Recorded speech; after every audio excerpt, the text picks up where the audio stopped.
mean, look, I've said this to my wife.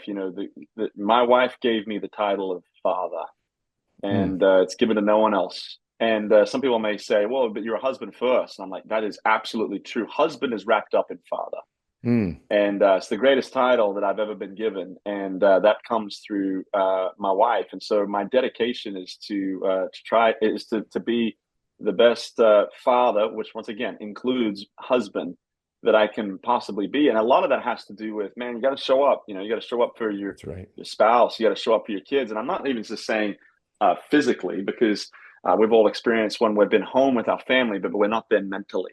Mm, And I think, yeah, for us, I mean, yeah, I mean, look, I'd be the first to say that that's been something that we've all had to work on, and I don't ever sure. want to be successful in the things that the world looks at as successful, but leave my wife and my kids, suffering at some level. I do think that there's a balance that is required, and look, I'm not saying that I've always had that figured out perfectly, but I think you got to be aware of it. You got Right. to, I mean, no is a very powerful word. It's not always something that we like to say, but for if it's between, Courtney and the kids and something else, and, depending on how important it is, they're going to win out, pretty much That's every right. time, and that's always the hope. And I think that's where songs come from. I think that's where, Mm, there's nothing like learning from your spouse and your kids about the things that God's trying to teach you. There's nothing. They're a brilliant mirror, yeah, and hopefully we can see ourselves through how they love us and how we love them,